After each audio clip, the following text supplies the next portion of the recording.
Eh bien, bonjour à toutes et à tous, amis nancéennes et nancéens, et bienvenue dans ce nouveau direct avec Mathieu Klein aujourd'hui. Alors, depuis que nous nous sommes parlé la dernière fois, nous avons une confirmation du deuxième tour de l'élection municipale à Nancy pour le 28 juin, avec les conditions sanitaires indiquées par le conseil scientifique et reprises par le gouvernement, la clause de revoyure une quinzaine de jours avant le scrutin. Et donc, le sens de ces directs avec Mathieu Klein et avec son équipe, c'est bien de faire vivre la démocratie, de faire vivre les idées, de construire Nancy pour demain. C'est le sens de ce direct aujourd'hui. Alors aujourd'hui, nous avons un spécial alimentation. La semaine dernière, c'était les commerces. Aujourd'hui, nous allons parler de nourriture, de circuits courts, de producteurs locaux, d'associations pour le maintien d'une alimentation paysanne, de cantines scolaires aussi, qui sont si importantes pour nos enfants à Nancy. La question au total, ça sera comment faire pour rendre notre ville plus autonome dans ces circuits alimentaires. Et pour en discuter aujourd'hui, pas mal de monde finalement, à commencer par Charlotte Marel, qui est responsable de magasin au centre-ville de Nancy et qui est colistière sur la liste de Mathieu Klein, liste Nancy en grand. Charlotte, vous êtes avec nous?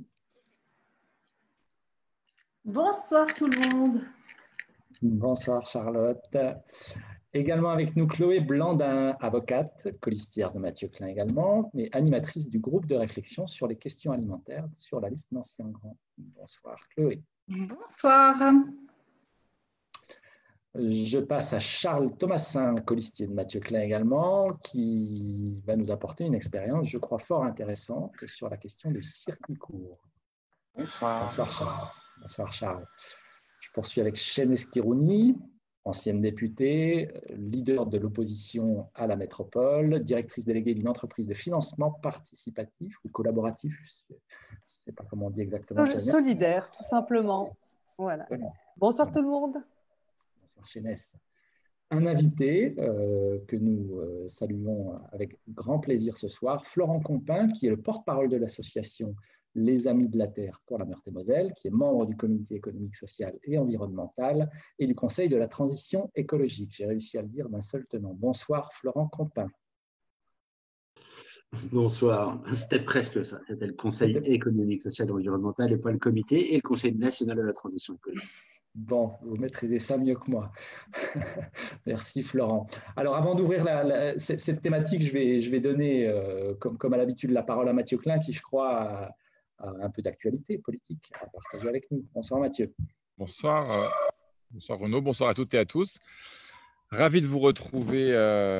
Bonsoir Charlotte, bonsoir Chloé, bonsoir Charles Chahinès et merci à Florent d'avoir accepté de nous rejoindre, de dialoguer avec nous ce soir et de nous présenter un petit peu l'état des réflexions aujourd'hui de beaucoup d'acteurs associatifs sur les enjeux de la transition écologique versus l'autonomie alimentaire. Renaud, tu l'as dit, l'actualité est évidemment toujours marquée d'abord par la lutte active contre le Covid-19 dans un contexte de déconfinement. Le déconfinement qui devrait se poursuivre, nous le verrons demain après-midi avec l'intervention du Premier ministre à 16 heures. J'ai comme chacune et chacun d'entre nous l'espoir que la Meurthe-et-Moselle et le Grand Est repassent au vert. Vous savez d'ailleurs que depuis le début de cette cartographie de la Direction générale de la santé, nous ne sommes dans le Grand Est en rouge qu'à raison de la disponibilité des lits en réanimation qui étaient plus sollicités qu'avant le début de la crise, avant le début du confinement. Pour ce qui est de la circulation du virus et de la disponibilité des tests de dépistage, nous sommes depuis le premier jour dans le vert et y sommes toujours aujourd'hui. Ce qui veut donc dire qu'à maintenant, à mesure que la pression diminue sur le CHRU de Nancy et sur les hôpitaux en général, nous pouvons avoir l'espoir raisonnable que les critères nous qualifient, entre guillemets, pour passer dans le vert. Je sais qu'il y a beaucoup de débats sur la nature de ces critères. Personne n'a oublié que le CHRU de Nancy dispose d'un rayonnement qui est bien plus large que celui du seul département de Meurthe-et-Moselle. C'est un centre hospitalier régional universitaire et il rayonne dans l'ensemble du Grand Est. Avec les hôpitaux de Strasbourg, c'est la locomotive, le navire amiral de l'hôpital public du Grand Est. Et je veux évidemment saluer celles et ceux qui se démènent depuis le début, que ce soit au sein du CHRU, mais aussi tous les professionnels de santé privés et libéraux dans les cliniques, dans leurs cabinets, et puis à domicile, les infirmières, les infirmiers, les aides-soignantes, les aides-soignants qui effectivement continuent aujourd'hui à agir. Et le Ségur de la santé a été lancé cette semaine. C'est l'occasion de redire que l'engagement qui est le nôtre est un engagement clair, sans ambiguïté. Et depuis l'origine, nous sommes favorables à un plan de refondation du CHRU. En ma qualité de membre du conseil de surveillance du CHRU de Nancy, j'avais d'ailleurs accompagné le premier volet de la refondation, comme tous les acteurs, parce qu'il paraissait intéressant d'entrer dans une discussion gagnant-gagnant avec l'État en 2016, c'est-à-dire des moyens supplémentaires pour investir pour le CHRU et notamment pour regrouper les services sur Brabois, avec des maîtrises des dépenses de fonctionnement liées notamment à des regroupements de services. Et lorsque ce deuxième plan de refondation, finalement demandé par l'État, par le ministre de la Santé, la ministre de la Santé Agnès Buzyn à l'époque, en contrepartie des crédits d'investissement pourtant obtenus, j'ai dit dès l'origine que ce n'était pas soutenable, qu'il n'était plus possible aujourd'hui de demander aux agents hospitaliers, aux médecins et aux patients de faire des efforts supplémentaires, de continuer à supprimer des lits et des postes, ce qui était insoutenable, non soutenable hier est insoutenable aujourd'hui. Et je souhaite vraiment que dans ce contexte du Ségur de la santé qui vient de s'ouvrir pour quelques semaines, eh bien, il soit cette fois-ci dit clairement et de façon nette et sans ambiguïté que la dette de l'hôpital public et la dette du CHRU de Nancy doit être effacée, alors pas par un coup de baguette magique, mais par solidarité, pour faire en sorte que le CHRU puisse investir utilement en faveur des soins de proximité et de la qualité aujourd'hui de la recherche universitaire, qui est un des enjeux majeurs pour Nancy et pour toute la région du Grand Est, évidemment. Donc, c'est demain, si les Nancéens me font confiance et m'élisent comme leur maire, je serai aussi amené à prendre la responsabilité et la présidence du conseil de surveillance du CHRU. C'est donc pour moi un point d'extrême vigilance et de mobilisation permanente. Je veux aussi dire que dans le contexte que nous traversons, nous avons la dernière fois parlé des commerces, de l'urgence aujourd'hui à apporter des réponses nouvelles pour les commerçantes et les commerçants, et puis pour les Nancéennes aussi, les Nancéens, du pouvoir d'achat en plus. Je ne redétaille pas ces mesures.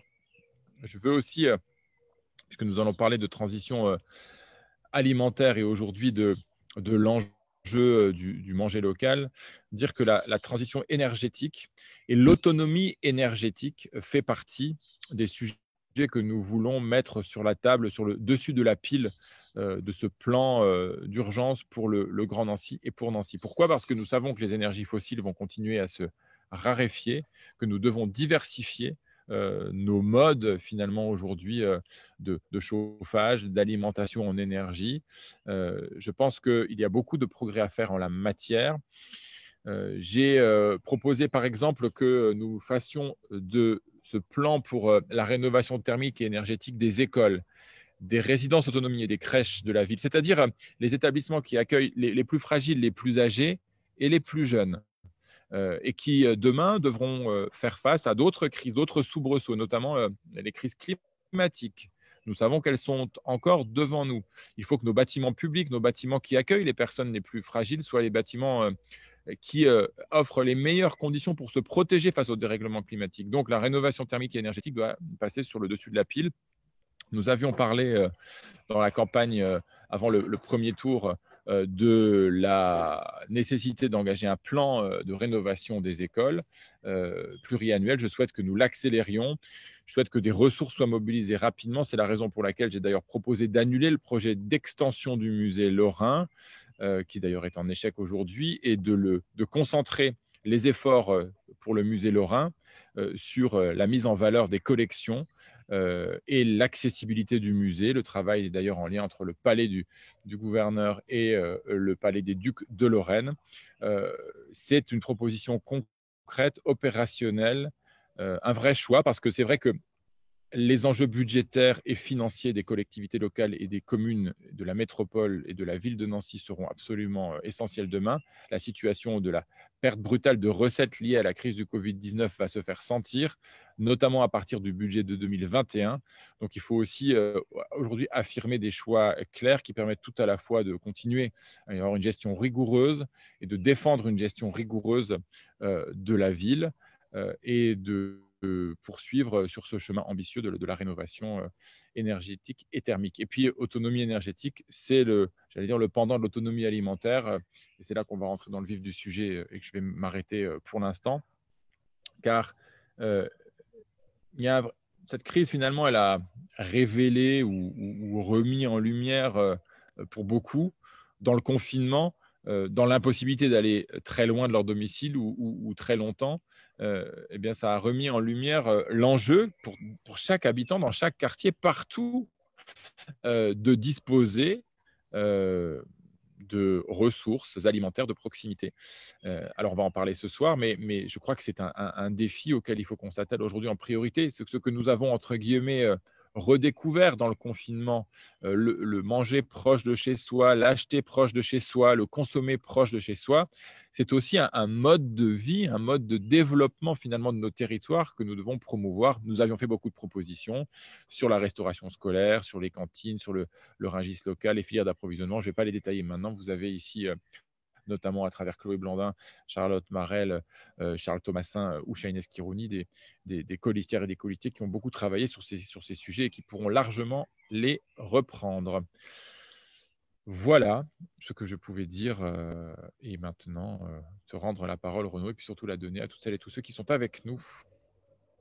Ce que nous allons faire sans plus tarder, simplement un petit message pour nos internautes, car en effet, il nous est impossible, durant le temps qui nous est compté, de répondre à toutes les questions en direct. Alors, on va prendre en priorité toutes les questions aujourd'hui qui s'adressent à Mathieu et à nos invités sur les questions de l'alimentation. On aura sans doute le temps pour quelques questions un petit peu plus générales également.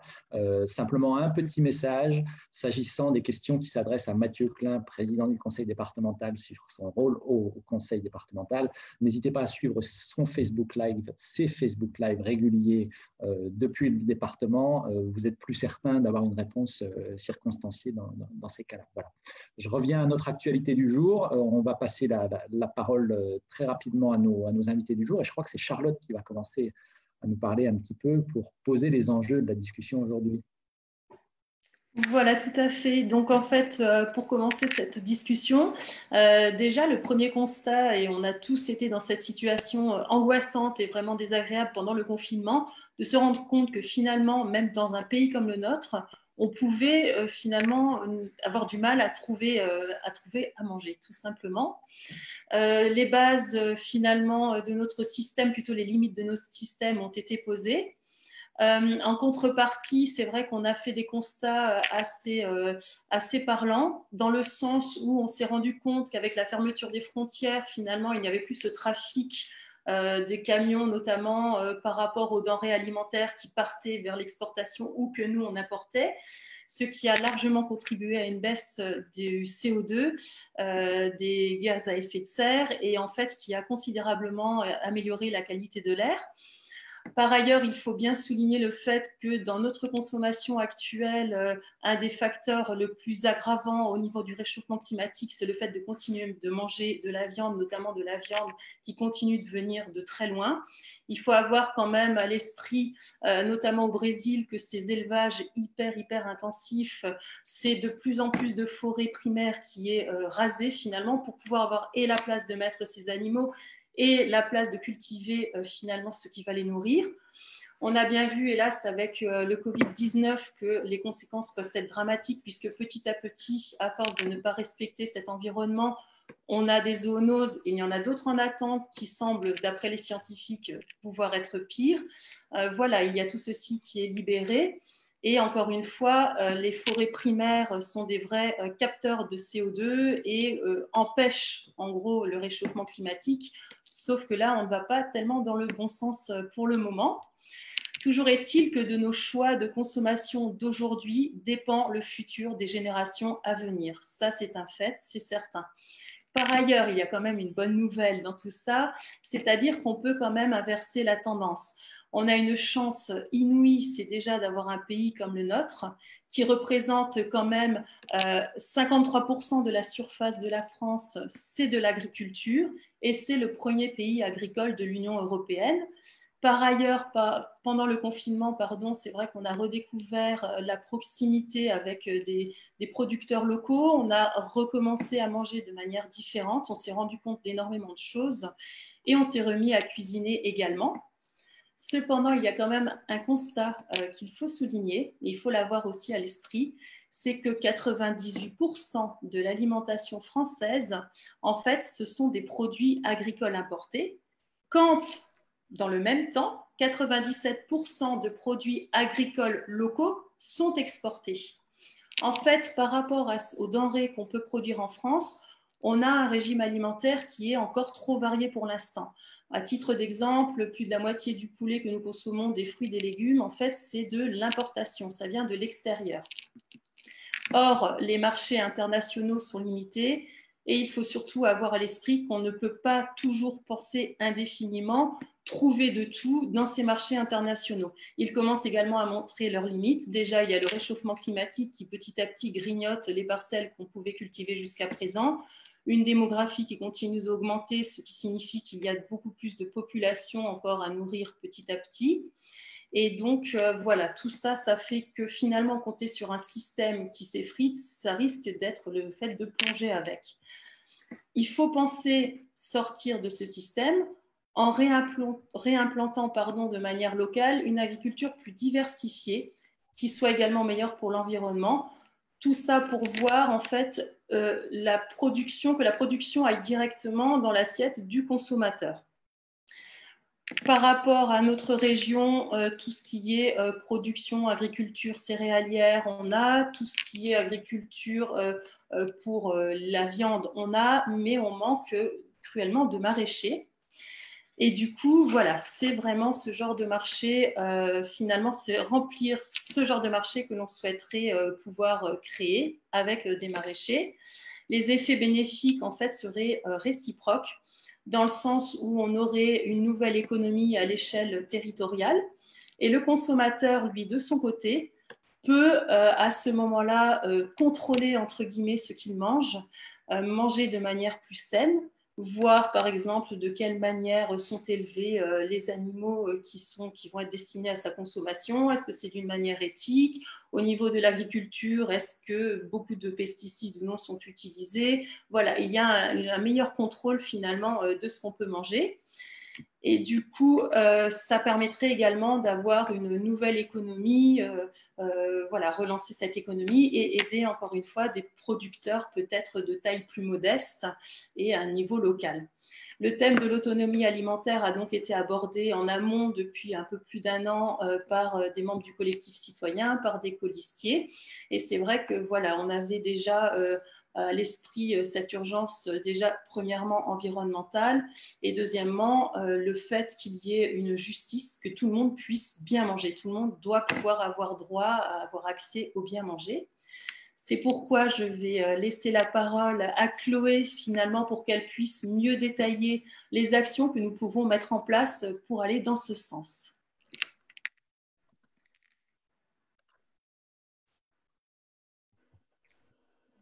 Merci Charlotte. Alors effectivement, pour prolonger un petit peu le propos de Charlotte, plusieurs constats qu'on a pu faire et puis quelques chiffres. Le premier chiffre, c'est 1%, moins de 1% même, c'est l'autonomie alimentaire de l'aire urbaine de Nancy, ce qui classe Nancy à la 80e place des 100 premières aires urbaines de France. Autre constat, c'est de plus en plus de terres agricoles sur le territoire qui disparaissent tous les ans. C'est des centaines d'hectares sur le département, alors qu'elles pourraient être exploitées. Et puis des professionnels de l'agriculture qui sont fragilisés, un effectif en baisse avec des revenus également en baisse. On constate également, comme l'a dit Charlotte, une nourriture qui est de plus en plus transformée et puis aussi un écart important entre ceux qui ont accès et qui mangent bien, et puis d'autres qui n'ont pas accès à une nourriture de qualité. Alors, parallèlement à tout ça, on a constaté depuis longtemps déjà, dans le cadre des actions qu'on a menées avec le collectif citoyen, mais encore plus ces derniers temps, bien entendu, une demande forte de changement des citoyens sur ce plan-là, sur le plan de l'alimentation. Bien entendu, la crise sanitaire a mis en avant cette nécessité de mieux consommer, notamment en se tournant vers l'agriculture locale.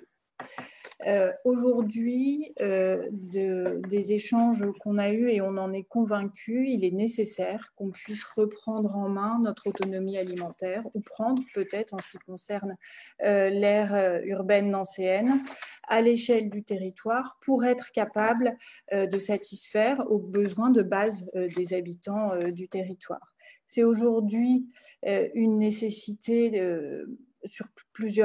dans plusieurs domaines. C'est une nécessité en matière de santé. Une bonne santé passe nécessairement par une alimentation de qualité, bien entendu, une alimentation saine. Et puis, comme on l'a dit, une alimentation qui doit être accessible à toutes et à tous, comme l'indiquait Charlotte. Une alimentation aussi qui sera respectueuse de l'environnement, bien entendu.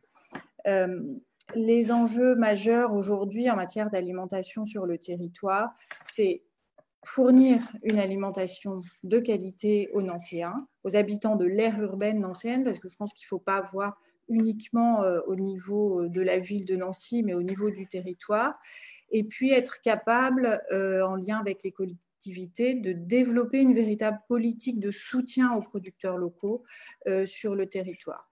Alors, pour ça, c'est deux choses qui vont forcément l'une avec l'autre, en tout cas qui ne vont pas l'une sans l'autre.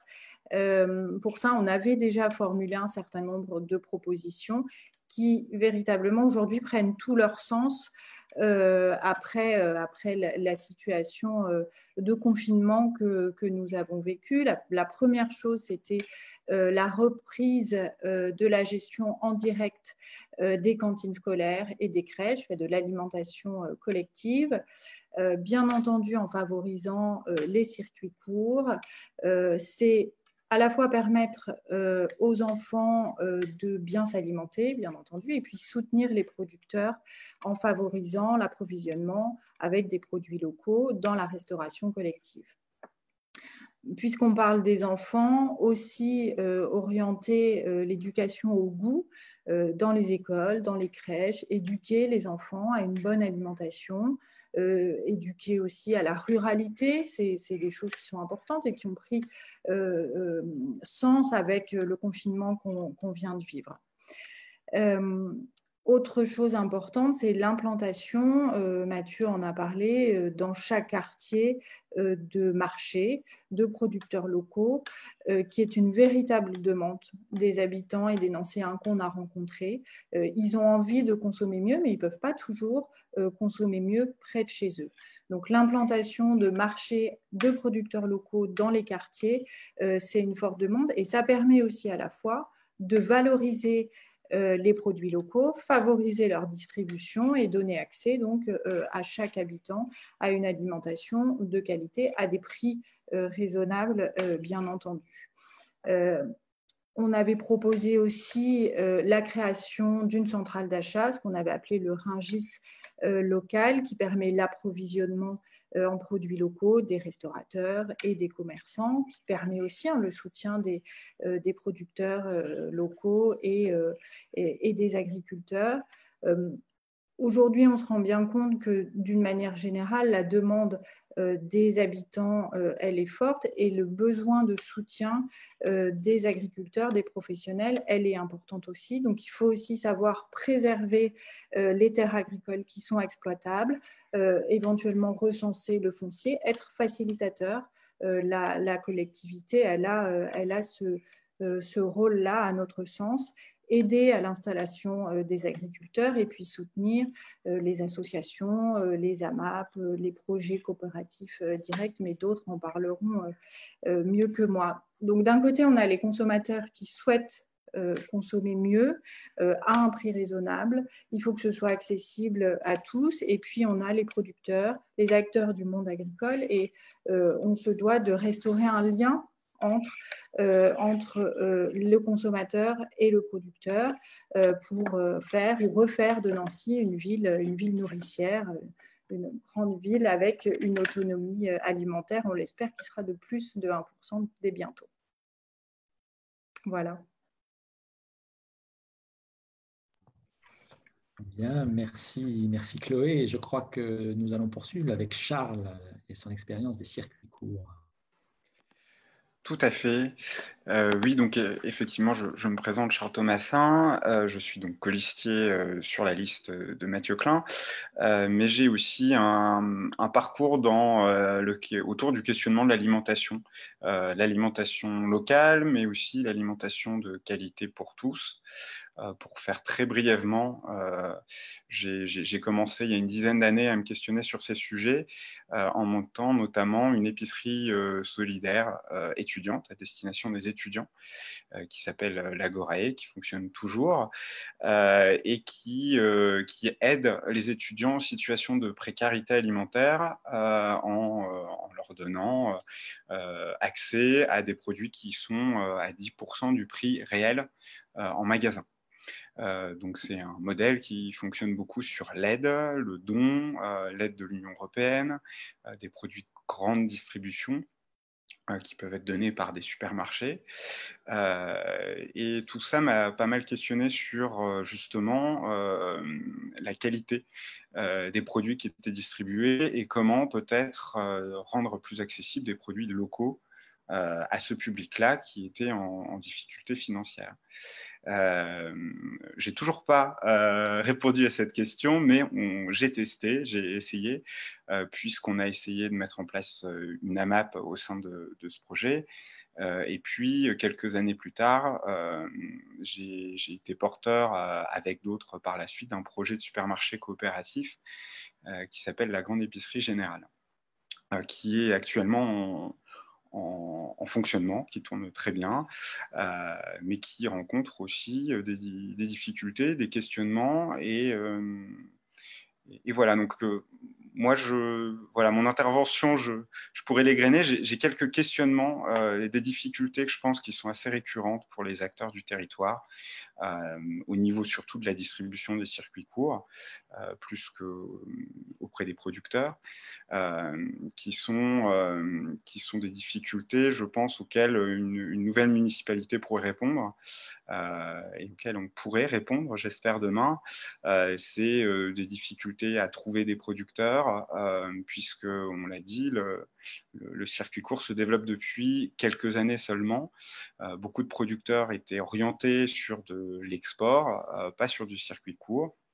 Un certain nombre font le chemin inverse, se rendant compte que c'était peut-être plus intéressant, plus rémunérateur, et puis aussi d'avoir un retour sur ces produits, c'est souvent valorisant pour le producteur. Mais du coup, de l'autre côté, les initiatives citoyennes qui peuvent monter ce type de projet se retrouvent parfois en difficulté de trouver de nouveaux producteurs, parce que ceux qui sont déjà là historiquement ne peuvent pas forcément répondre à toute la demande, ou alors trouvent justement ont des difficultés à changer d'échelle. Donc il y a cette difficulté-là. Il y a une autre difficulté qui a peut-être quelques réponses du côté du Rungis local, mais on en discutera, c'est celle de rationaliser les circuits de distribution. Puisque la logistique dans ce type de circuit est souvent portée par le producteur, mais le producteur ne peut pas forcément, s'il est au champ, s'il est dans sa camionnette, il n'est pas au champ et vice-versa. Donc il y a la question de la logistique, tout en respectant les normes, la chaîne de froid. Ça a un gros impact sur le prix final et donc sur le consommateur. Donc, quand on a pour ambition de rendre ces produits accessibles à tous, je pense que c'est un gros sujet. Et parfois, la seule solution peut-être un peu provisoire trouvée par des AMAP ou des initiatives citoyennes, c'est de faire eux-mêmes cette récupération de produits. Donc voilà, ce questionnement-là. Les initiatives que moi j'ai pu voir ou porter ont toujours aussi ces difficultés, comme d'autres commerces ou d'autres initiatives, de trouver des locaux dans Nancy. Parce qu'il y a un cahier des charges à respecter pour pouvoir recevoir des livraisons, accueillir un magasin alimentaire, avoir une chambre froide, ce genre de choses, tout en ayant un loyer supportable, puisque ces initiatives-là ont pour ambition d'avoir une marge faible, de l'ordre de 15-20%, ou parfois pas de marge, ce qui fait que des loyers sont souvent inaccessibles dans le locatif privé. Donc voilà un gros questionnement là-dessus. Ce qui fait aussi, par voie de conséquence, que beaucoup de gens qui font dans des AMAP se retrouvent dans des MJC, dans des garages, sur des parkings, et quand ils ont de la chance, ce qui a été notre cas, c'est de se retrouver dans des locaux loués par la ville. Voilà un autre questionnement. Et puis je terminerai peut-être sur le fait de répondre. Enfin, il n'y a pas qu'une seule réponse. C'est ça qui est intéressant sur la mutation de l'alimentation à l'heure actuelle, c'est que les modes de consommation sont en train d'énormément changer. Chacun a le sien propre. Et l'enjeu, ça va être de pouvoir développer aussi bien les AMAP qui fonctionnent par abonnement, la commande en ligne en direct producteur, les magasins tenus par des citoyens, les magasins tenus par des producteurs, du libre-service un peu plus classique, mais où les gens peuvent s'y retrouver sans engagement et sans contrainte horaire. Donc voilà, je trouve que c'est un sujet qui est extrêmement passionnant, où il y a énormément de choses à faire pour une nouvelle municipalité. Comme l'ont rappelé les colistières qui m'ont précédé, qui peut avoir un impact très fort sur les enjeux climatiques, énergétiques, et puis on va dire de résilience du territoire, de faire que demain, effectivement, en cas d'autres crises, d'autres sortes, localement, on puisse répondre. Voilà.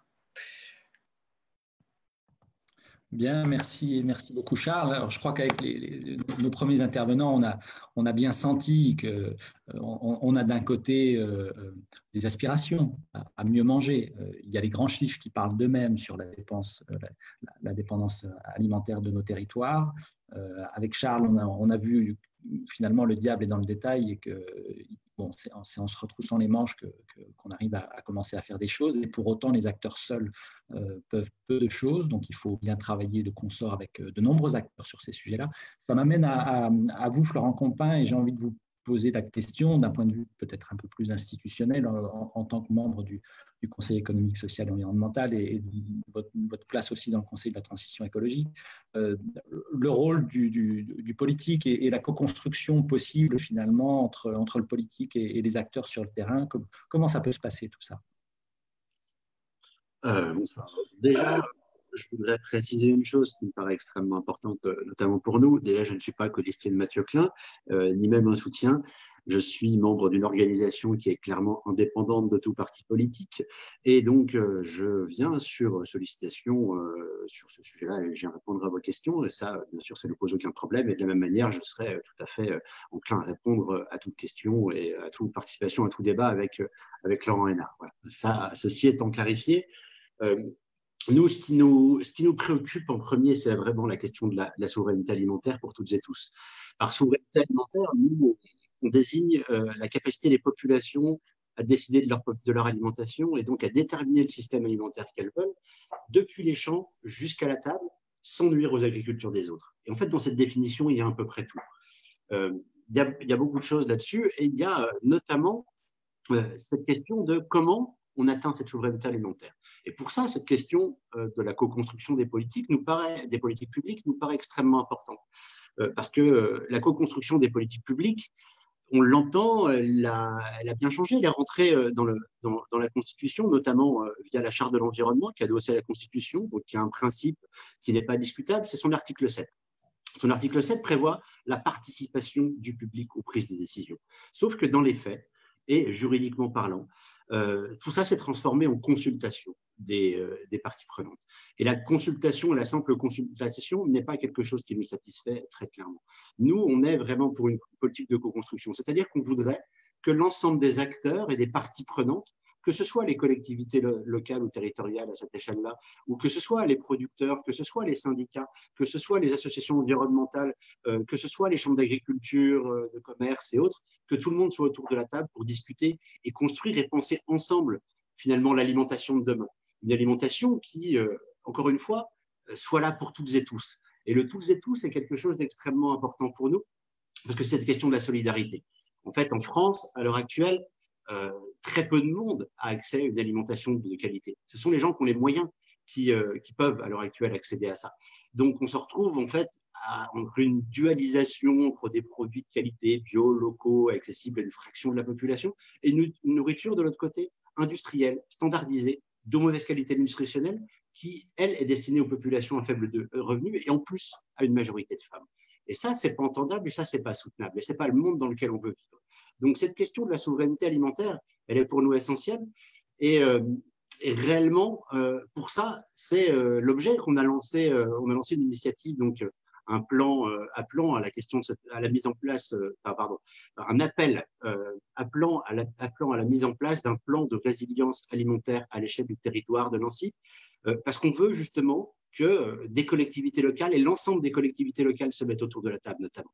Et on le voit à l'heure actuelle, ce qui heurte en fait beaucoup de choses, c'est qu'on a une région qui est d'un bord politique, un département qui est d'un autre, une métropole encore un autre, des communes encore d'autres, et qu'à partir du moment où une de ces collectivités est au lead sur le sujet, eh bien, les autres ne veulent pas se mettre autour de la table ou quand elles s'y mettent, s'entraînent des pieds en ne participant pas. Donc déjà, on aurait une question, une véritable question qui serait destinée à Mathieu Klein, et c'est: est-ce que vous êtes prêts à vous mettre autour de la table avec l'ensemble des acteurs et vous dire est-ce que vous êtes prêts à mettre en place un plan qui satisfasse localement les besoins alimentaires de base de la population du territoire nancéen? Et ça veut dire faire travailler les chercheurs, commencer par une phase de diagnostic qui permette de prendre en compte réellement quelles sont ces réalités, ces besoins alimentaires de base qu'on doit satisfaire localement. Alors, j'entendais tout à l'heure parler des 1%, des très faibles pourcentages qui sont finalement possibles à l'heure actuelle et dans le système actuel, et de vouloir les dépasser.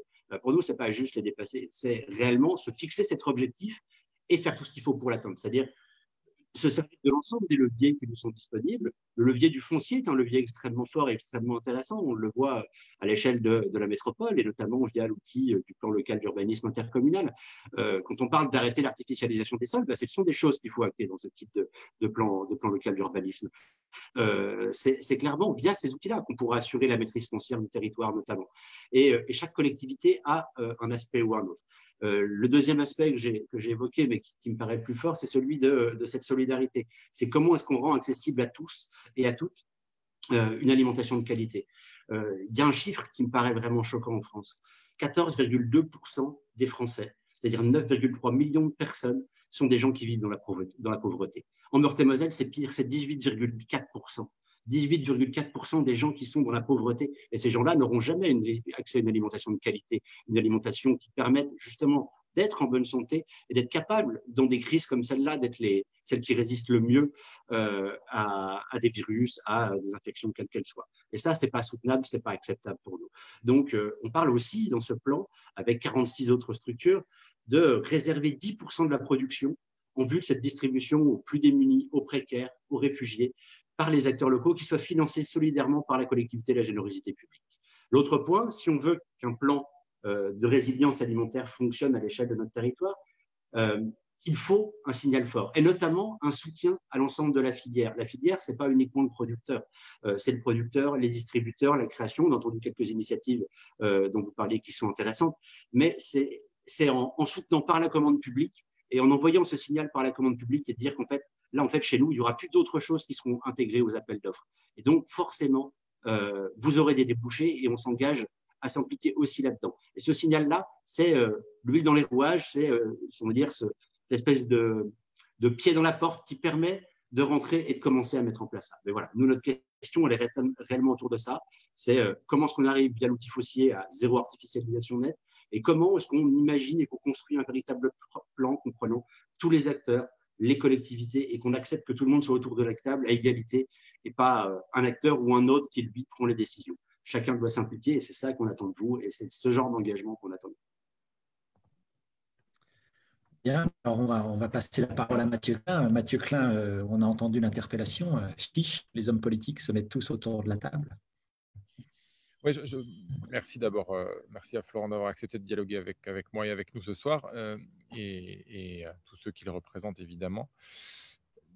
Bon, il y a trois choses. D'abord, il y a la question finalement de l'organisation, de l'augmentation de la production. Il y a la question ensuite de l'organisation des circuits courts, logistiques, et j'y reviendrai. Et puis, il y a la question de la justice sociale qui est évidemment indissociable de la question de la transition écologique. Et là, en l'occurrence, de la partie de l'autonomie alimentaire qui nous concerne pas ce soir. Alors, sur la question de l'augmentation finalement aujourd'hui des terres agricoles, de l'arrêt de l'artificialisation des sols et d'objectifs dans le PLUI du Grand Nancy, le plan local d'urbanisme intercommunal du Grand Nancy, j'y suis évidemment tout à fait favorable. Je crois que nous entendrons tout à l'heure dans une vidéo les derniers maraîchers de Nancy Intramuros encore en exercice. Je ne veux pas que cette situation-là soit finalement la survivance de pratiques du passé. Je crois que le maraîchage de proximité a évidemment beaucoup d'avenir. À lui seul, il ne répondra pas à la totalité des besoins de la commande publique, parce qu'il faut regarder aussi que les volumes chaque jour nécessaires à la production des repas pour les écoliers, pour les collégiens, les lycéens, pour les crèches, l'hôpital public, les maisons de retraite, les résidences d'autonomie et j'en passe. Ce sont des volumes considérables qui appellent en complément aujourd'hui d'un renforcement actif de la capacité d'agriculteurs de s'installer sur des terres en proximité de la métropole ou dans la métropole, et essentiellement des maraîchers. Ça appelle aussi un travail renforcé avec notamment les éleveurs. La Meurthe-et-Moselle est une terre de polyculture élevage, c'est-à-dire une terre finalement assez diversifiée, ses productions agricoles, que ce soit les productions en termes de légumes, de fruits ou en termes de viande, sont diversifiées. Mais nous rencontrons collectivement une difficulté, et Florent a raison de la soulever, qui est une difficulté d'organisation. Aujourd'hui, Charles l'évoquait d'ailleurs dans son propos tout à l'heure aussi, d'organisation. Il y a une dispersion des décideurs, et ça, je partage tout à fait la proposition de travailler ensemble. Moi, je pense que nous avons tout à gagner aujourd'hui à créer véritablement un pacte territorial, une task force, parce que la ville a besoin de nourrir ses écoliers, ses personnes âgées, a des actions fortes en matière de solidarité à promouvoir. La métropole a des compétences économiques importantes qui lui permettent d'être un vrai ensemblier, notamment sur le plan du développement des outils économiques. Le département s'occupe des collèges, a aussi une responsabilité dans les EHPAD. La région s'occupe des lycées et a une responsabilité en matière de transport. Donc, chacun peut, à son niveau aujourd'hui, travailler intelligemment en relais avec le voisin. Donc, la question d'un vrai plan alimentaire territorial. Alors, ils s'en travaillent sur le sud de la Meurthe-et-Moselle, le PAT, le plan alimentaire territorial du Sud 54, avec tous ces acteurs, mais c'est clair qu'il faut aller beaucoup plus loin. Il faut, par exemple, travailler aussi avec les acteurs de l'insertion pour favoriser le conditionnement. Je pense aux légumes, tout simplement. Vous savez, des légumes qui arrivent dans la restauration scolaire que les chefs de cuisine ou les entreprises commandent à des centrales d'achat, ils arrivent conditionnés, prêts à l'emploi d'un certain point de vue. Et là aussi, il faut travailler sur des ressources locales pour le conditionnement, le stockage, le transport et la livraison donc de toute la production locale en faveur de la restauration hors domicile. Et je crois que là, nous avons à travailler ensemble et à faire des propositions ambitieuses et audacieuses et on peut largement y arriver. C'est, Chloé l'évoquait dans son propos, ce qu'on a qualifié du Rungis local, c'est une image, mais c'est aujourd'hui organiser une filière, j'allais dire des filières de proximité, parce que la proximité, c'est ce qui peut être produit en hyper-proximité. c'est vrai, mais c'est aussi travailler sur des circuits de proximité avec des transformateurs locaux. Il faut aussi les intégrer. Nous avons un certain nombre de transformateurs de l'industrie agroalimentaire et qui sont aujourd'hui prêts et tout à fait ouverts à aller plus loin en matière d'accompagnement des dynamiques locales. Donc là aussi, on a une filière avec l'industrie agroalimentaire à bâtir, une filière territoriale, locale à bâtir. Et puis le troisième aspect de ce qu'évoquait Florent Compin et qu'évoquait d'ailleurs Charlotte dans son propos tout à l'heure, c'est la question de la justice sociale.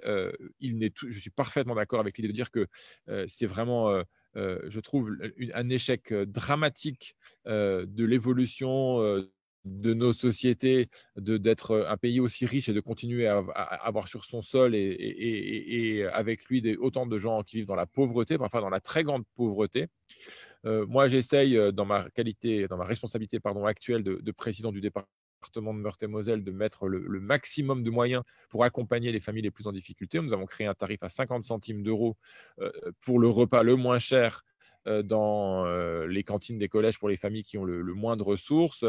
Nous avons organisé toute une politique de livraison de repas à domicile pour les élèves les plus défavorisés pendant le confinement. Enfin, je ne vais pas rentrer trop dans le détail à ce sujet-là, mais ce souci-là, il m'anime en permanence et définir avec les associations, notamment avec celles qui travaillent sur le plan alimentaire local, définir avec les associations demain ce que doit être finalement un panier de base, des conditions élémentaires d'accès à l'alimentation pour toutes les populations de la ville et de la métropole. Oui, je trouve ça très intéressant et comment on rend finalement opposable avec l'ensemble des acteurs le droit à avoir accès à une alimentation saine et de qualité, quel que soit son niveau de revenu. Je pense qu'on peut largement progresser sur ce sujet-là. Alors, il y a beaucoup de modes opératoires. Certains vont défendre l'existence de ceintures maraîchères dans ou autour de la métropole, donc le renforcement de l'installation de nouveaux agriculteurs. On peut imaginer aussi travailler déjà sur élever le niveau de production et la capacité de production des agriculteurs qui sont installés, la meilleure orientation vers les circuits de proximité. Donc là-dessus, je suis tout à fait partant pour qu'on avance. Peut-être, Shaines, je vais te laisser notamment développer sur les enjeux de solidarité parce que c'est évidemment un sujet que tu connais bien et sur lequel tu travailles beaucoup. Puis après, je crois qu'on a quelques questions auxquelles on va pouvoir répondre. Oui, merci Mathieu. Je voulais simplement compléter les éléments que tu as apportés et que Florent a apportés concernant la situation des familles les plus précaires, parce qu'on a évoqué les 9 millions de personnes qui vivent sous le seuil de pauvreté. Et il faut savoir qu'on n'a pas mesuré encore toutes les conséquences de la crise sanitaire, mais il semblerait que non seulement la précarité risque de se renforcer, mais même les familles que l'on dit modestes, qui travaillent, ont de plus en plus de difficultés à se nourrir. Et beaucoup d'associations ont vu des familles qui n'avaient pas l'habitude justement d'aller voir la banque alimentaire, les associations caritatives. Charles a évoqué notamment la question des étudiants et ce confinement a révélé une fragilité, une précarité importante des étudiants. Et cette précarité est en train de s'élargir. Et donc, il se trouve que l'alimentation est un défi et un enjeu important parce que depuis de nombreuses années, la part du budget alimentation baisse. Baisse parce qu'on a des coûts beaucoup plus importants en termes de factures énergétiques, notamment l'augmentation du gaz, l'augmentation de l'électricité, l'augmentation du carburant, des factures en télécommunications qui sont de plus importantes, et le budget alimentation devient la variable d'ajustement. Et beaucoup de familles, aujourd'hui, on évoque sur le plan de la santé, manger régulièrement des fruits et légumes, manger des repas équilibrés. Ces familles ne peuvent plus manger équilibré, ne peuvent pas manger des fruits et légumes. Donc, l'enjeu de cette autonomie alimentaire, non seulement c'est un défi écologique, c'est un défi social et c'est un défi qui, je pense, doit être mis au-dessus des politiques sociales, notamment avec les acteurs, les associations, pour que enfin on n'est plus, comme ce qui s'est passé depuis ces dernières années, des lieux de distribution, évidemment, de produits qui ne coûtent pas cher, mais qui, en termes de qualité nutritionnelle, sont les pires. Donc, je pense que c'est tout un modèle à repenser, à reconstruire. Et là, on aura besoin, Florent évoquait comment on construit ces politiques, on aura besoin de tous pour répondre à ces défis, des associations, des citoyens, des collectivités locales, de l'État. Et on a vu, durant cette crise sanitaire, de la forte capacité à imaginer des solutions. Et on peut compter justement sur l'initiative et la capacité d'innover de tout à chacun. Bien, merci Chaynesse, merci Mathieu et merci à tous nos intervenants. Ce que je propose pour démarrer la séance de questions-réponses, on va vous passer un court clip. On est allé rendre visite à Cathy et Francis Haro ce matin. Mathieu le mentionnait, le dernier maraîcher horticulteur à Nancy, qui témoigne rapidement et nous pose quelques questions. On les écoute.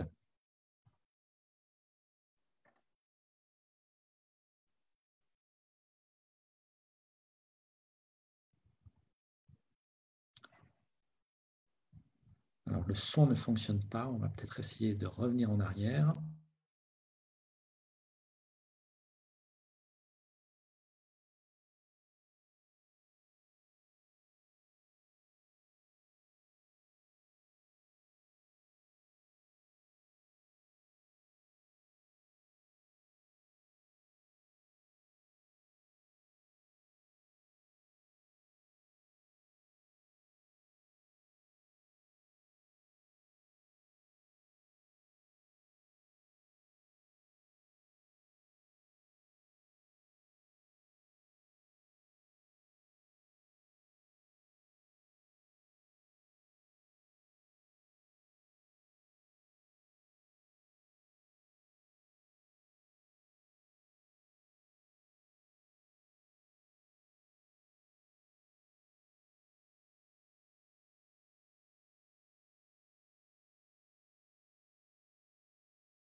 Je ne sais pas pour nos auditeurs et nos spectateurs, mais moi, je n'entends rien. Je vois bien la famille Haro, mais je n'entends rien. C'est le cas également pour moi. Donc, compte tenu du temps, ce que je vous propose, c'est que la petite vidéo restera en ligne. De toute façon, chacun et chacune pourra la voir. Simplement en résumé, donc des maraîchers qui font des fleurs, qui font des produits d'alimentation et qui produisent sur place à Nancy et qui se sentent en effet un petit peu comme un dernier îlot, signe des temps passés à l'intérieur d'une ville qui est très construite tout autour, qui demandent finalement ce que vous pouvez faire, Mathieu, au niveau politique pour pouvoir les aider non seulement à continuer à bien exister. Il y a la problématique du coût de production, évidemment, face à la grande distribution.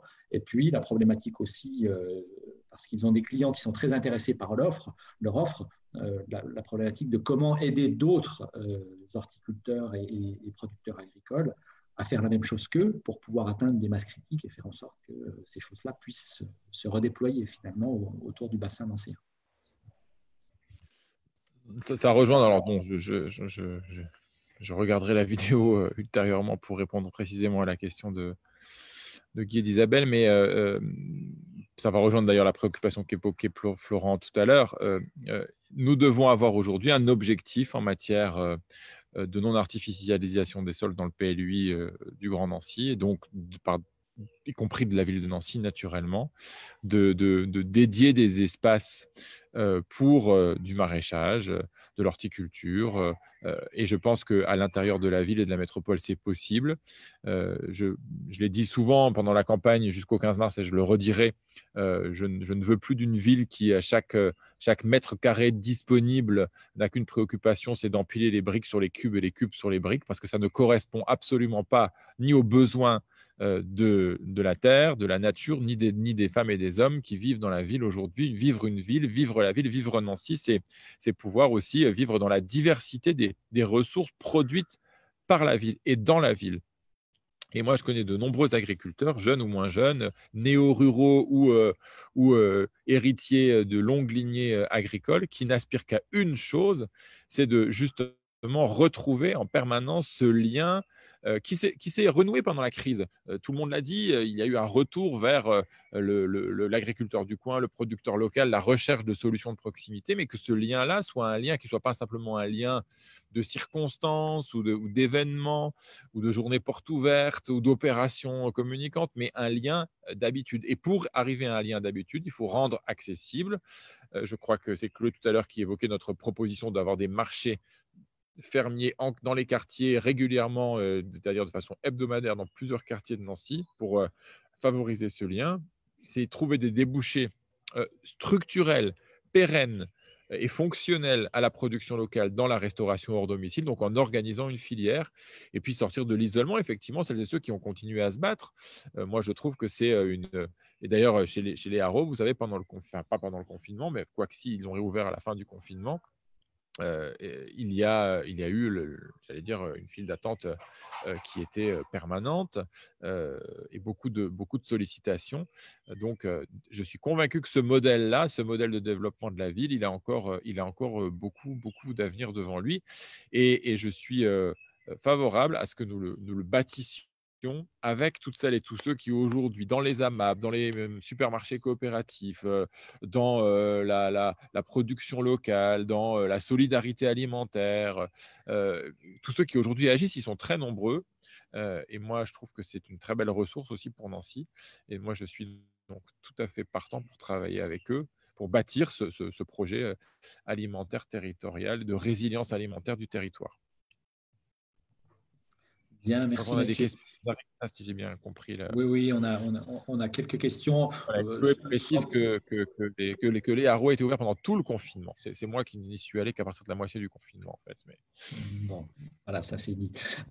Sans transition, mais un lien fort quand même, les cantines scolaires, l'alimentation de nos enfants, des parents qui nous parlent de Sodexo et de la qualité médiocre de la cantine scolaire aujourd'hui.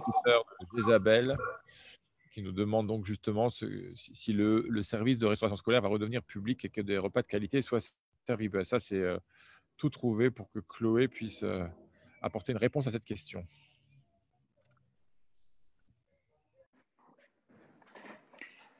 Oui, effectivement. Alors, je l'ai dit dans mon propos tout à l'heure, hein, c'était une de nos propositions, c'est toujours d'ailleurs une des propositions de notre programme, de reprendre la chaîne de fabrication des repas collectifs, que ce soit dans les cantines scolaires, les crèches, mais également les maisons de retraite, donc ce qui permet de maîtriser la fabrication des repas dans le cadre d'une gestion directe. Donc, c'est possible aujourd'hui en lien avec ce qu'on a dit, pour permettre une commande publique pour les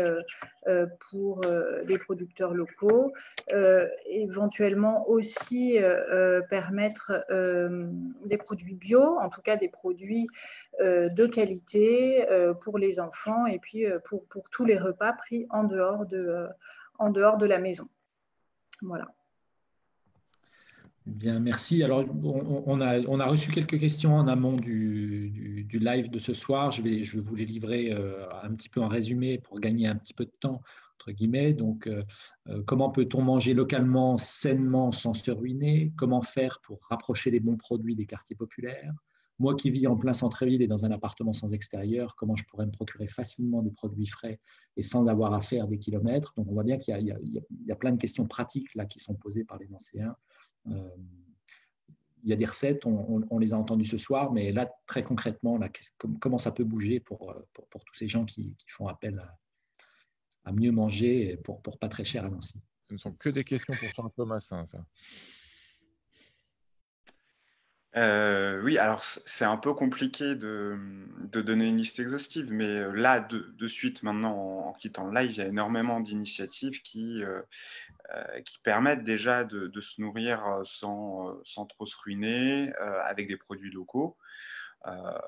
bio ou pas bio, puisque après, là aussi, c'est fonction des envies et du portefeuille de chacun, puisque sur un certain nombre de produits, il reste quand même une différence de prix. Alors, il y a plusieurs systèmes. Il y a la Chambre d'agriculture qui recense pas mal d'initiatives, qui portent une initiative qui s'appelle les emplettes paysannes, qui permettent de faire de la commande directement auprès de producteurs et de se fournir avec leur production. Il y a des initiatives qui sont associatives. Je parlais des AMAP tout à l'heure. Il y a des AMAP dans à peu près toutes les MJC, où je crois qu'il y en a 9, je ne veux pas dire de bêtises, mais en tout cas, ils sont en réseau. Ils s'appellent leur AMAP. Je vous invite à aller sur leur site internet. Il y a énormément d'informations pour s'inscrire lorsque les AMAP ne sont pas pleines, puisque certaines ont déjà, sont complètes. Il y a des initiatives, je parlais tout à l'heure de la Grande Épicerie Générale, qui est un supermarché participatif, qui lui demande à ses coopérateurs de donner du temps en contrepartie d'une marge très faible. Donc 20% seulement est pris par la structure pour payer le chauffage, l'eau et les charges. Qu'est-ce que je pourrais citer d'autre? Il y a, je veux vexer personne, hein. Il y a également les ruches Kidiwi, qui là sont des initiatives privées tenues par des gens qui ont le statut d'auto-entrepreneur, une plateforme internet qui permettent de faire des commandes assez régulièrement. On peut citer aussi le garage à légumes, rue Jeanne d'Arc. Enfin voilà, il y a énormément d'initiatives. On peut citer un peu plus loin dans la chaîne, si c'est plus pour prendre des repas qui sont fabriqués avec des produits locaux. Il y a beaucoup de restaurateurs qui s'y sont mis, mais je pense qu'il y a moyen de faciliter ça. Mais il y a l'initiative de la Cantoche aussi, qui est rue Jeanne d'Arc et qui ne travaille qu'avec des produits locaux. Donc voilà, les initiatives, elles sont multiples. Elles sont pour certaines, pour beaucoup, signataires de l'appel dont parlait Florent pour la résilience alimentaire. Je pense que ça permettrait d'avoir se pose aussi la question de comment la ville peut valoriser, au-delà d'entamer une vraie discussion, mais valoriser et orienter les gens qui se posent ce type de questions, sans fausser les règles voilà, de la concurrence et du commerce, mais de la même façon qu'on a pu distinguer pendant le confinement les commerces qui étaient ouverts. Quel commerce propose, adhère peut-être à une charte de l'alimentation locale? Moi, je trouve que c'est une question qu'on pourrait se poser. Voilà. Je me permets juste, j'ai vu passer aussi une question sur la période estivale, qui est une période où effectivement il y a beaucoup de production, mais peut-être un peu moins de consommation, notamment par rapport à la commande publique. Marie-Dominique qui nous dit que le problème en juillet et août, c'est les cantines scolaires sont fermées. Tout à fait. Et je rebondis là-dessus parce que je pense que ça rejoint ce que tu disais sur la filière à développer localement. Il y a des initiatives hyper intéressantes en Lorraine qui visent à la conservation d'un certain nombre de productions locales parce qu'on sait que dans les pertes alimentaires, il y a un tiers chez le consommateur, un tiers chez le producteur, un tiers chez le distributeur. Et donc, pour limiter une partie de ces pertes, il y a des conserveries qui se montent avec des formats plus ou moins grands, mais pour répondre aux besoins locaux. Je pense que ça peut être aussi quelque chose qui pourrait être impulsé, accompagné en tout cas par la collectivité. Florent, tu voulais ajouter quelque chose? Oui. Oui, enfin, je suis extrêmement favorable et très proche de toutes ces organisations et ces initiatives, mais il ne faut pas perdre de vue l'enjeu. L'enjeu, en fait, il est bien plus large que ça, et à l'heure actuelle, ces acteurs-là ne sont pas capables de pouvoir satisfaire l'ensemble des besoins alimentaires de base de la population à l'échelle locale. Donc l'enjeu, pour nous, il est extrêmement fort, c'est celui du changement d'échelle. Et cette question du changement d'échelle, c'est là en fait où, pour moi, les politiques portent une responsabilité. J'entendais Charles Tabassin parler de sans fausser la concurrence libre et mais si, en fait, il faut fausser la concurrence. À l'heure actuelle, le système fausse totalement la concurrence. À l'heure actuelle, les subventions, la PAC, etc., financent un système qui est complètement aberrant Et on parlait de la pauvreté en France, mais les premiers pauvres en France, ce sont les agriculteurs. C'est la catégorie professionnelle avec le plus fort taux de pauvreté en France. Donc, il ne faut pas oublier cette question-là. Et donc, il y a tout le soutien. Ces initiatives, elles existent. Elles montrent qu'en fait, elles sont cohérentes, que le modèle fonctionne. Mais à l'heure actuelle, la responsabilité du politique, elle est de leur permettre de changer d'échelle. Elle est de leur permettre, de leur donner les moyens de le faire, de le soutenir dans tous les sens, etc. etc. Et ça, il ne faut pas le perdre de vue. Et effectivement, il y a ces solutions qui existent. Mais demain, ces solutions, en fait, la cantoche, c'est fabuleux. C'est vraiment fabuleux ce qui se fait à la cantoche. Mais il y a la place pour des dizaines et des centaines de cantoches. Là, on regarde en fait sur Nancy, on commençait à faire des recherches pour contacter notamment les restaurateurs pour qu'ils rejoignent l'appel. On a une liste sur la métropole de 1500 restaurateurs. Donc, imaginez la place qu'il y a et ce qu'on est capable de faire derrière. Et cet enjeu, il va être clairement cette conversion de l'existant. Comment est-ce qu'on amène tout le monde là-dedans et comment est-ce qu'on gagne cette bataille du changement d'échelle. Je suis d'accord et je voulais d'ailleurs revenir là-dessus un instant. D'où l'enjeu d'avoir aujourd'hui une vraie logique de filière, d'organisation, logistique, déplacement et donc transport, conditionnement pour répondre aux besoins de la restauration collective et de la restauration hors domicile, y compris des restaurateurs privés, parce que c'est vrai, vous avez tout à fait raison les uns et les autres, et Florent vient de le rappeler, de dire qu'il y a une demande très importante. Et par rapport à ce que disait Marie-Dominique, je crois, si je ne dis pas de bêtises, dans son message sur Facebook, oui, bien sûr, les cantines scolaires sont fermées en juillet et en août, mais en juillet et en août, l'hôpital continue à travailler, les EHPAD continuent à travailler, les centres de loisirs sans hébergement continuent à travailler, les restaurants continuent à travailler. Donc, la ressource pour les producteurs de nos territoires, elle peut être tout à fait différente dès lors qu'on change, comme le dit justement Florent, d'échelle et qu'on n'est pas que dans l'addition tout à fait sympathique et j'allais dire indispensable aujourd'hui parce que cette impulsion, sans elle, il n'y aurait rien d'initiatives locales diverses et variées. C'est aussi une façon de répondre à la question de la justice sociale puisque on a des questions. Alors, j'ai des questions. J'ai vu passer une question de Patrick sur l'accès des personnes qui ont les plus faibles revenus,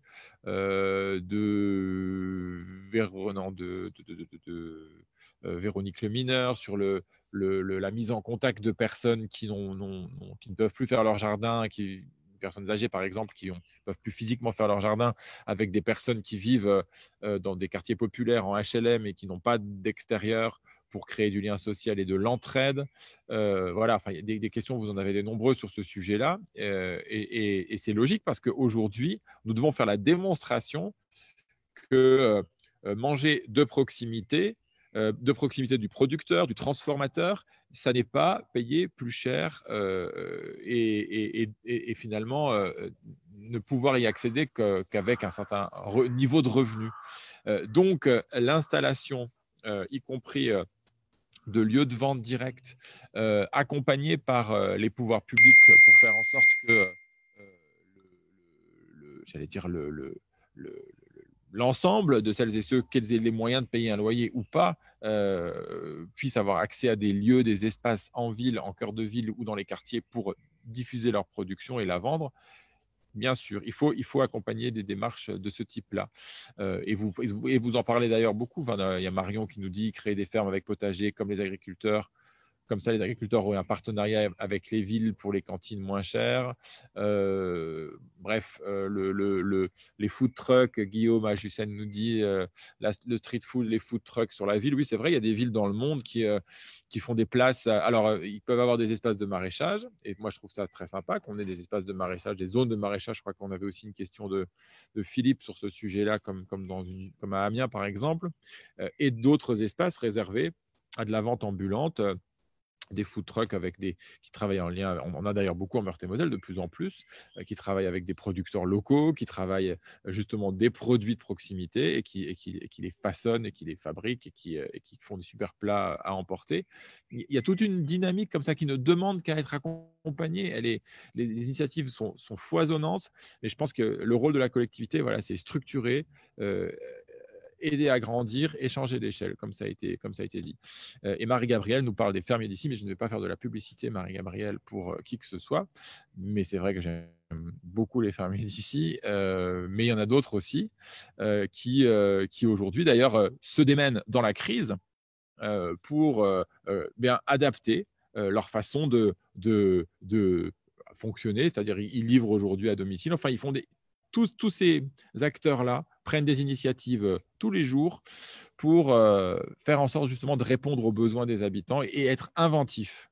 Et c'est ce que je trouve, moi, de plus formidable dans ce débat sur l'alimentation, c'est qu'on n'est pas simplement sur un débat économique ou un débat agricole, on est sur comment avons-nous envie de vivre les uns avec les autres. Enfin, c'est aussi au-delà de ce que nous avons dans l'assiette, une façon de vivre la ville et notre territoire, de le prendre en considération, de le protéger, de le faire grandir. Et c'est en ça que les politiques ont une responsabilité pour accompagner. Quand vous voyez aujourd'hui, par exemple, la question des déchets de la restauration scolaire ou de la restauration hors domicile, on a encore des marges de progression énormes à franchir ensemble. Et je pense qu'on peut y arriver. Alors, si j'ai bien compris, Estelle, tu as retrouvé la capacité de nous passer la vidéo de la famille Haro avec le son, peut-être pour pouvoir aussi répondre à leurs questions que nous allons pouvoir entendre. Alors moi je suis Romain Haro, donc le fils de Catherine et Francis qui sont les gérants de l'établissement. On est maraîcher ici depuis déjà 4 générations, enfin moi je suis la 4e génération. Mon grand-père a vraiment monté l'établissement, le terrain, a grandi et fait ce qui est connu aujourd'hui, ce qui est en place actuellement. On est ici depuis 1905 sur rue Véringe à Nancy, du coup. Et on fait principalement tout ce qui est fruits, légumes de saison, replant de saison aussi au printemps, toutes fleurs à massif, tout ça. On fait les fleurs de Toussaint en automne. Et après, voilà, on travaille beaucoup en produits de saison et locaux, quoi. Donc pendant le confinement, nous, on ne s'est pas arrêté du tout, étant dans l'alimentaire et produits de première nécessité. On a fait tous les légumes à manger forcément. On a quand même fait les replants et les fleurs parce que les replants de légumes, les gens se sont mis au jardinage.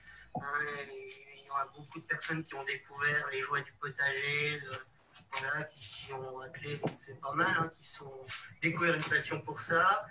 Donc, madame, vous êtes cliente ici du maraîcher? Ah oui, très régulièrement. J'habite sans maison, avec sans maison, et c'est important pour moi d'avoir des légumes frais, de pouvoir le dire. Depuis 2006, la partie de terrain qui est là nous a été rachetée d'office, de force par la ville, pour faire la route à la place de l'ancienne voie ferrée. Pour l'instant, ils nous la laissent à cultiver tant que la route n'est pas faite, mais on n'a aucune nouvelle. On ne sait pas si on est à où et quand est-ce que, si un jour il y aura quelque chose de fait, quoi. Si le terrain nous sera pris pour de bon. Donc, ça, c'est encore des questions sans réponse. Donc, si vous pouvez y répondre, merci bien. Comment remettre dans les assiettes de nos enfants à la cantine les produits des producteurs locaux? Comment aussi favoriser le retour des cuisiniers de cantine comme avant, où ils cuisinaient avec des produits frais, ils cuisinaient sur place et ils cuisinaient pour moins d'enfants. Oui, c'était... Pardon, si mon son est ouvert. Oui, alors, il y a 2 questions très, très pertinentes. La première, elle est l'illustration que la question de la transition écologique et d'autonomie alimentaire d'un territoire, c'est aussi une question d'aménagement du territoire. Et je veux redire ici que nous avons pris l'engagement de suspendre et d'interrompre et d'arrêter même le projet de voie de la Meurthe tel qu'il est prévu actuellement. Nous ne voulons plus construire justement sur ce territoire cette route qui appartient vraiment à des projets d'aménagement urbain du passé. Nous voulons en faire une voie verte qui sera dédiée pourquoi pas des activités de maraîchage, à des circulations actives en vélo, à pied. C'est vraiment repenser l'aménagement, on va dire, de l'Est de Nancy, l'aménagement de ce quartier au confluent des rives de la Meurthe et du faubourg des Trois Maisons, pour, entre Canal et Meurthe, et imaginer justement un autre destin. À partir de ce quartier-là, imaginer un autre destin pour Nancy, qui se réconcilie avec sa tradition maraîchère, agricole, urbaine, et aussi avec sa tradition de préservation de son patrimoine industriel. Les deux ne sont pas du tout incompatibles. Et moi, je pense que de ce point de vue-là, il faut dire les choses nettement et clairement. Sur la question des écoles, Chloé l'a dit tout à l'heure, et Shainès l'avait repris, je crois. L'idée, c'est effectivement de revenir en fabrication directe des repas, de multiplier les expériences justement de fabrication avec les enfants, de faire en sorte que cette envie de se réapproprier toute la chaîne de la culture, de la production, de la fabrication et évidemment de la consommation soit un plaisir et des habitudes nouvelles qui sont prises. Et pour ça, il faut remettre du lien social, il faut remettre de la gestion directe et il faut arrêter de sous-traiter ce type de marché absolument essentiel à des entreprises internationales qui je ne mets pas du tout évidemment en cause le travail de celles et ceux qui y travaillent d'ailleurs au quotidien, y compris dans notre ville, mais je pense qu'il faut avoir d'autres objectifs. Et cette crise, elle nous invite à accélérer sur ce sujet. En tout cas, moi, elle me convainc qu'il faut aller le plus vite possible dans le prochain mandat municipal pour faire en sorte que ces transitions, dans ces grands mots technocratiques qu'on emploie à tout va, un peu ronflant, et bien, en fait, ces transformations de la vie quotidienne, elles soient non pas simplement rendues possibles par les exigences d'une crise dramatique, mais qu'elles soient rendues possibles parce que c'est un choix collectif que les habitants portent ensemble.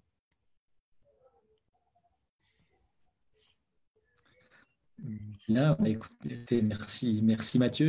Mathieu, je ne sais pas si vous voulez repasser la parole à une de nos intervenantes avant qu'on puisse conclure pour aujourd'hui. Je ne sais pas si parle qui veut en réalité. Hein, donc, Florent, tu voulais nous dire quelque chose? Et ton micro est fermé, Florent. Avec le son, ça marche beaucoup mieux. Mais en même temps, c'était un petit clin d'œil au reportage. Je me suis dit, tous les intervenants extérieurs devaient avoir une coupure de son, que c'était normal. Non, je vous appelle à vos responsabilités et j'appelle aussi, on va dire, toutes les personnes qui nous écoutent, toutes les personnes qui sont proches de nous à rejoindre tous ces acteurs-là, à permettre ce changement d'échelle dont je parlais tout à l'heure. Impliquez-vous, engagez-vous. On est dans une phase assez compliquée en fait au niveau associatif. On se rend compte que cette crise du Covid, elle a eu des impacts qui sont vraiment pas simples. Il y a beaucoup d'associations, d'acteurs qui ont besoin de soutien. Donc, allez les voir, engagez-vous. Ça, c'est de la transformation concrète. C'est pas de la politique, c'est pas des belles déclarations. C'est celle dont on a besoin.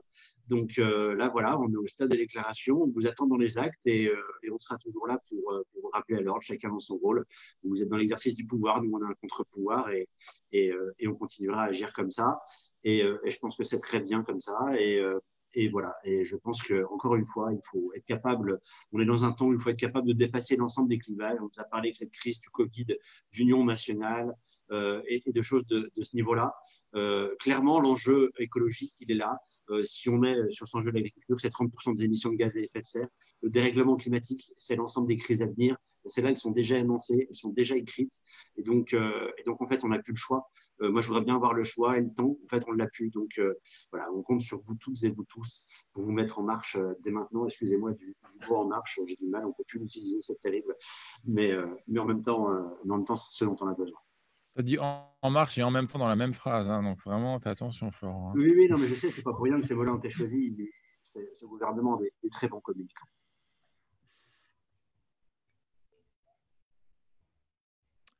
Merci à toutes et à tous. Hein. Merci à Renaud. Et puis évidemment aux futurs élus que vous avez vus à l'écran, Charlotte, Charles, Shainès, Chloé, qui seront, je crois, qui avec nous feront tout pour répondre aux attentes qui sont nombreuses sur ce sujet et sur beaucoup d'autres. Et puis peut-être moi, mon mot de conclusion, c'est simplement de dire que, parce que j'ai souvent l'occasion de travailler avec eux à l'échelle de la Meurthe-et-Moselle, les agricultrices et les agriculteurs sont les premiers aujourd'hui à souffrir d'un système injuste, un système de rémunération profondément injuste. Et je crois que c'est toi qui l'as dit tout à l'heure, Florence, ce sont parmi les plus pauvres aujourd'hui de celles et ceux qui vivent de leurs ressources en France. Et moi, je pense que ce sont les premiers aujourd'hui demandeurs justement d'un travail plus en lien avec la collectivité publique pour pouvoir simplement mieux vivre de leur travail. Et c'est aussi la responsabilité des villes.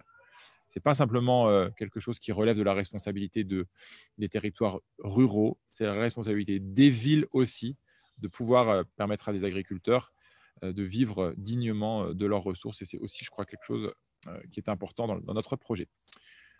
Voilà, merci à toutes et à tous de nous avoir consacré un peu de temps. Et puis, je ne sais pas quand est-ce qu'on revient, Renaud, mais tu vas nous le dire. Oui, bah écoutez, merci Mathieu, Charlotte, Chloé, Chaynesse, Charles, Florent. Je voudrais aussi remercier le staff technique qui fait un super boulot, qui s'était bien bougé pour aller faire cette petite vidéo. Merci Anaïs pour ça, merci Estelle et d'autres. On ne peut pas mentionner tout le monde, mais c'est important, il y a plein de gens derrière tout ça. La démocratie va continuer en ligne. On sait qu'on est un peu contraint jusqu'au 28 juin pour pouvoir échanger avec tous nos concitoyens de manière classique et traditionnelle. Donc, passez le mot autour de vous. Ça va se passer, heureusement, malheureusement, un peu plus sur les réseaux que d'habitude. Donc, même si on trouvera les moyens d'aller échanger en personne, Mathieu, je sais que tu veux être en contact de la ville. Le prochain rendez-vous sur ce mode-là, ça sera la semaine prochaine. Je ne m'engage pas sur la thématique, mais je suis certain que nous aurons plein de choses à nous dire. Voilà. À très bientôt tout le monde. Merci Florent, bonne soirée à tous. Au revoir. Au revoir.